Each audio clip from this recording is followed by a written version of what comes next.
Welcome to crime reporter. ನಿಮ್ಮ ನಡುವಿನೇ ಇದ್ರೂ ಪೂರ್ತಿಯಾಗಿ ಕಾಣಲ್ಲ ಈ ಪಾತಕ ಲೋಕ. ನಮ್ಮ ಕ್ರೈಮ್ ರಿಪೋರ್ಟರ್ ಟೀಮ್ ಕ್ರೈಮ್ ಬೀಟ್ಗೆ ಇಳಿದ್ರೆ ಪಾತಕಗಳು ಬಯಲಾಗ್ತವೆ, ಪಾತಕಿಗಳು ಸಿಕ್ಕಿ ಬೀಳ್ತಾರೆ, ಪೊಲೀಸರು ಕೂತ್ಕೊಂಡು ಕತೆ ಹೇಳ್ತಾರೆ. ಇಂತಹ ಅಪರಾಧ ಜಗತ್ತಿನ ಕುರಿತ ವಿಭಿನ್ನ ನೋಟವೇ ಈ ಕ್ರೈಮ್ ರಿಪೋರ್ಟರ್. ಮದುವೆ ಅನ್ನೋದು 7 ಜನ್ಮಕ್ಕೂ ಮುಗಿಯದ ಸಂಬಂಧ, ಹೌದೋ ಅಲ್ವೋ? ಆದ್ರೆ ಈ ಜನ್ಮದಲ್ಲಿ ಮಾತ್ರ ಒಮ್ಮೆ ತಾಳಿ ಕಟ್ಟಿಸ್ಕೊಂಡು ಅರ್ಧಾಂಗಿ ಅಂತಾಗಿ ಸಂಸಾರ ಮಾಡಿದ್ಮೇಲೆ ಕೈ ಹಿಡಿದವನು ಕೈ ಕೊಟ್ರೂ ಅದು ಮುಗಿಯದ ಸಂಬಂಧನೇ ಆಗಿರುತ್ತೆ. ಯಾರದೋ ಜೊತೆಗೆ ಓಡ್ ಹೋದ ಗಂಡ ಹೆಂಡತಿಗೆ ಹೇಗೆ ಕಷ್ಟ ಕೊಡಬಹುದು ಅನ್ನೋದಕ್ಕೆ ಈ ಹುಡುಗಿಯ ಸ್ಟೋರಿನೇ ಸಾಕ್ಷಿ. ದುರಂತ ಅಂದ್ರೆ ಈ ಕಥೆಯ ಖಳನಾಯಕ ಹೆಂಡತಿಗೆ ಮೋಸ ಮಾಡಿ ಓಡ್ ಹೋಗಿದ್ದು ತಂಗಿಯ ಜೊತೆಗೆ. ಮಾನವನಾಗಿ ಹುಟ್ಟಿದ ಮೇಲೆ ಏನೇನ್ ಕಂಡಿ ಅಂತ ಅವತ್ತು ರಾಜಣ್ಣವರು ಖುಷಿಯಾಗಿ ಹಾಡಿದ್ರು. ಆದ್ರೆ ಈ ಹುಡುಗಿ ಮಾನವಂತರ ಮನೆಯ ಮಗಳಾಗಿ ಹುಟ್ಟಿ ಏನೆಲ್ಲಾ ನೋಡ್ಬೇಕಾಯ್ತಪ್ಪ ಅಂತ ನೋವಿನಲ್ಲಿ ಹೇಳ್ತಿದ್ದಾಳೆ. ಈಕೆ ಹೆಸರು ಜಯಂತಿ. ಇವಳಿಗೆ ಸದ್ಯಕ್ಕೆ ಇರೋದಕ್ಕೊಂದು ಸೂರಿದೆ. ಅದನ್ನು ಯಾವಾಗ ಯಾರು ಕಿತ್ಕೊಂಡ್ಬಿಡ್ತಾರೋ, ಎಲ್ಲಿ ಬೀದಿಗೆ ಬರಬೇಕಾಗುತ್ತೋ ಅನ್ನೋ ಭಯ ಹೆಜ್ಜೆ ಹೆಜ್ಜೆಗೂ ಕಾಡ್ತಿದೆ. ಇಂಥ ದುಸ್ಥಿತಿಯಲ್ಲೂ ಧೃತಿಗೆಡದೆ ಜೀವನ ಚಕ್ರ ಸಾಗಿಸಿಕೊಂಡು ಬರ್ತಾ ಇರೋ ಈ ಹೆಣ್ಣು ಮಗಳನ್ನ ಮಾತಾಡಿಸಿದ್ರೆ ಮೊದಲು ಕೇಳಿ ಬರೋದು ಹಿಡಿ ಶಾಪ. ಬೆನ್ನಿಂದ ಚೂರಿ ಹಾಕೋ ನೀನು ಹೆಂಡ್ತಿಗೆ ನಂಬಿಸಿ ಕುತ್ತಿಗೆ ಕೊಯ್ಯೋರು. ಇಂಥವ್ರನ್ನ ಹೆಂಗು ಅಂತಂದ್ರೆ ಬೀದಿನಲ್ಲಿ ನಿಜವಾಗಿ ಕಲ್ಲಲ್ಲಿ ಹೊಡೆದಾಕ್ಬಿಡ್ಬೇಕು ಇಂಥವ್ರನ್ನ. ಈಕೆ ಹೀಗೆ ಕಿಡಿಕಾರ್ತಿರೋದು ಕಟ್ಕೊಂಡ ಗಂಡನ ಮೇಲೆ. ಆ ಮಹಾನುಭಾವ ಮಡದಿಗೆ ಮೋಸ ಮಾಡಿ ಮತ್ತೊಬ್ಬಳ ತೆಕ್ಕೆಯೊಳಗೆ ಜಾರಿ ಬಿಟ್ಟಿದ್ದ.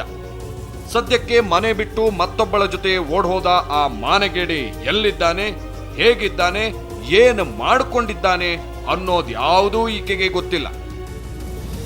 ಹೋಗೋನು ಸುಮ್ಮನೆ ಹೋಗಿದ್ರೆ ಈ ಹುಡುಗಿ ಹಾಳಾಗೋಗ್ಲಿ ಅಂತ ಸುಲಿದು ಬಿಟ್ಬಿಡ್ತಾ ಇದ್ಲೇನು. ಆದ್ರೆ ಆಕೆ ಗಂಡನ ಬಗ್ಗೆ ಯೋಚಿಸದೆ ವಿಧಿ ಇಲ್ಲ. ಅವನನ್ನ ವಾಪಸ್ ಕರ್ಕೊಂಬನ್ನಿ ಅಂತ ಕೇಳ್ಕೊಳ್ಳದೆ ಬೇರೆ ದಾರಿ ಇಲ್ಲ. ಯಾಕಂದ್ರೆ ಆ ಮನ್ಮತ ಮಾಡ್ಬಿಟ್ಟಿರೋ ಸಾಲ ಸಣ್ಣದಲ್ಲ.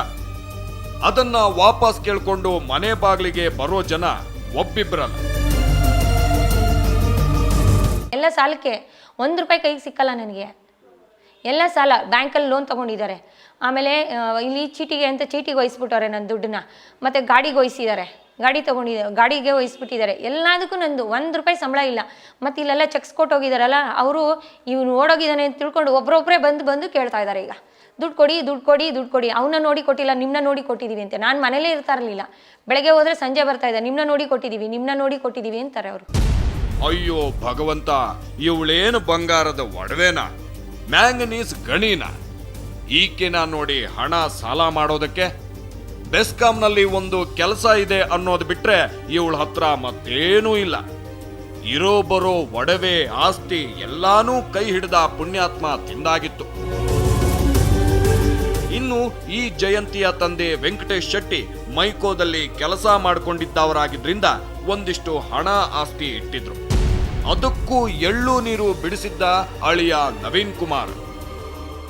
ಆದರೆ ವರದಕ್ಷಿಣೆ ಅಂತ ಏನು ಕೇಳಿಲ್ಲ. ಆಮೇಲೆ ನನಗೇನು ಬೇಡ, ಒಳ್ಳೆ ಹುಡುಗ ಅಂತ ಅಂದ್ಕೊಂಡ್ರು ಎಲ್ಲರೂ.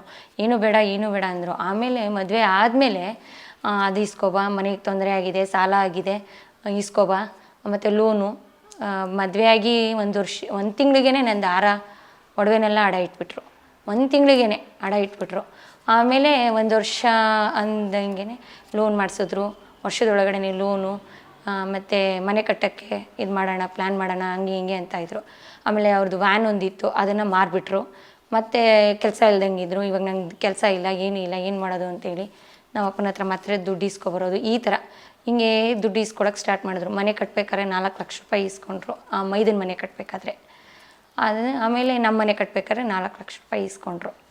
ಎಲ್ಲ ಒಡವೆನೆಲ್ಲ ಬ್ಯಾಂಕಲ್ಲಿ 3.5 ಲಕ್ಷಕ್ಕೆ ಅಡ ಇಟ್ಟಿದ್ದಾರೆ. ಆಗ ಒಡವೆ ಅಡ ಇಟ್ಟವನು ಈಗ ಮಾನ ಮರ್ಯಾದೆನೆ ಅಡ ಇಟ್ಟು ಪರಾರಿ ಆಗಿಬಿಟ್ಟ. ಈ ಹೆಣ್ಣು ಮಗಳು ಜಯಂತಿ ಗಂಡ ಓಡ್ ಹೋದ ತಕ್ಷಣ ನನಗೆ ಅನ್ಯಾಯ ಆಯ್ತು ಅಂತ ಮೀಡಿಯಾದ ಮುಂದೆ ಬಂದಿರಲಿಲ್ಲ. ನವೀನ್ ಕುಮಾರ ನಾಪತ್ತೆಯಾಗಿ ಇಲ್ಲಿಗೆ ತಿಂಗಳುಗಳಾಗಿ ಹೋಗಿದೆ. ಅವತ್ತಿಂದ ಇವತ್ತಿನ ತನಕ ಜಯಂತಿ ಪೊಲೀಸ್ ಠಾಣೆಗಳಿಗೆ ಸಾಕಷ್ಟು ಎಡತಾಕಿದ್ದಾಳೆ. ನಾನು ಆಮೇಲೆ ACPಗೆ ಹೇಳಿದ್ದೀನಿ, DCP ಅವ್ರಿಗೂ ಹೇಳಿದ್ದೀನಿ, ಕಮಿಷನರ್ಗೂ ಕಂಪ್ಲೇಂಟ್ ಮಾಡಿದ್ದೀನಿ. ಈ ಥರ ಇದ್ರ ಬಗ್ಗೆ ಅವರೆಲ್ಲರೂ ಅವ್ರಿಗೆ ಫೋನ್ ಮಾಡಿ ಹೇಳ್ತಾರೆ. ಕಮಿಷನರ್ ಬಂದು ದೇವನಹಳ್ಳಿ ಇನ್ಸ್ಪೆಕ್ಟ್ರಿಗೆ ಫೋನ್ ಮಾಡಿದರು. ಆಮೇಲೆ DCP ಬಂದು ACPಗೆ ಫೋನ್ ಮಾಡಿದ್ರು. ACP ಬಂದರು, ಸುಬ್ರಹ್ಮಣ್ಯ ಅವ್ರನ್ನ ಕೇಳಿದ್ರು. ಅವತ್ತು ಅವ್ರಿಗೆ ಇರಲಿಲ್ಲ, ಅಷ್ಟೇ, ಅಲ್ಲೇ ನಿಂತು ಹೋಗಿದೆ. ಇಲ್ಲಿವರೆಗೂ ಏನೂ ಆ್ಯಕ್ಷನ್ ಆಗಿಲ್ಲ, ಇನ್ನು ಇದುವರೆಗೂ ಏನೂ ಮಾಡಿಲ್ಲ. ಅವರಿಗೆ ಈ ಕೇಸು ತೀರಾ ಸೀರಿಯಸ್ಸು ಅಂತ ಅನ್ನಿಸಿದ್ರೆ ನವೀನ್ ಕುಮಾರ ಅದೆಲ್ಲಿದ್ರು ಹಿಡ್ಕೊಂಬಂದು ಕಂಬಿ ಎಣಿಸೋ ಮಗನೇ ಅಂತಿದ್ರು. ಆದ್ರೆ ಅವರು ಆ ಕೆಲಸ ಮಾಡಿಲ್ಲ. ಜಯಂತಿಗೆ ಸಾಲಗಾರರು ಮನೆಯ ಬಾಗಿಲು ಬಡಿದಾಗಲೆಲ್ಲ ಗಂಡ ನೆನಪಾಗ್ತಾನೆ. ಅವನು ಮಾಡಿದ ಅನ್ಯಾಯ ನೆನಪಾಗುತ್ತೆ. ಆತನ್ನ ಮಾತ್ರ ಸುಮ್ಮನೆ ಬಿಡಬಾರ್ದು ಅಂತ ಹಲ್ಲು ಕಡಿಯೋ ಜಯಂತಿ ನನ್ನ ಗಂಡ ಓಡ್ ಹೋಗಿದ್ದು ತಂಗಿಯ ಜೊತೆ ಅನ್ನೋದನ್ನ ನೋವಿನಲ್ಲಿ ಹೇಳ್ತಾಳೆ. ಹೆಂಗೆ ಇಷ್ಟಪಡೋಕ್ಕಾಗುತ್ತೆ ಹೇಳಿ? ತಂಗಿ ಜೊತೆನೇ ಅಕ್ರಮ ಸಂಬಂಧ ಇಟ್ಕೊಂಡಿರೋನು, ತಂಗಿ, ತಾಯಿ, ಅಕ್ಕ, ತಂಗಿ ಅರ್ಥನೇ ಬೆಲೆ ಗೊತ್ತಿಲ್ಲ ಅವನಿಗೆ. ಅರ್ಥನೇ ಬೆಲೆ ಗೊತ್ತಿಲ್ಲದವನ ಹತ್ರ ಎಂಥ ಅರ್ಥದಲ್ಲಿ ಇರೋಕ್ಕಾಗುತ್ತೆ ಹೇಳ್ರಿ? ನಾಳೆ ದಿನ ತಾಯಿನ ಬಿಡ್ತಾನ, ಅಕ್ಕಂದಿರನ್ನ ಬಿಡ್ತಾನೆ ಅವನು? ಅಂಥವ್ರಿಗೆ ಏನು ಅಂತ ಏನು ಕೊಲೆ ಮಾಡಿದವ್ರಿಗೆ ಹಂಗೆ ಹಿಂಗೆ ಅಂತ ಗಲ್ ಶಿಕ್ಷೆ ಅದು ಇದು ಅಂತ ಮಾಡ್ತಾರೆ. ಇಂಥವ್ರಿಗೆ ಕೊಡಬೇಕು ಶಿಕ್ಷೆನ, ಗಲ್ ಶಿಕ್ಷೆ ಅಂತಂದು ಇಂಥವ್ರಿಗೆ ವಿಧಿಸ್ಬೇಕು. ಇಂಥವ್ರಿಗೆ ಸುಮ್ಮನೆ ಏನಿಲ್ಲ, ಆಮೇಲೆ ಏನು ಗೊತ್ತಾ, ಸಾಕ್ಷಿ ಸಿಕ್ಕಿಲ್ಲ, ಹಂಗೆ ಸಿಕ್ಕಿಲ್ಲ, ಹಿಂಗೆ ಸಿಕ್ಕಿಲ್ಲ ಅಂತ ಬಿಟ್ಟಾಕ್ಬಿಡ್ತಾರೆ. ಇಂಥವ್ರಿಗೆ ಏನು ಗೊತ್ತಾ, ರೋಡ್ನಲ್ಲೇ ಹೊಡೆದಾಕ್ಬಿಡ್ಬೇಕು ಇಂಥವ್ರನ್ನ. ಅಫ್ಕೋರ್ಸ್, ಅಣ್ಣ ತಂಗಿಯ ಪವಿತ್ರ ರಿಷ್ಟ ಹಾಳಾಗೋದನ್ನ ಕಂಡ್ರೆ ಎಂಥವರಿಗಾದ್ರೂ ಕೋಪ ಬರುತ್ತೆ. ಇನ್ನು ಈ ಹೆಣ್ಣು ಮಗಳು ಕಳ್ಕೊಂಡಿರೋದು ಗಂಡನ್ನ.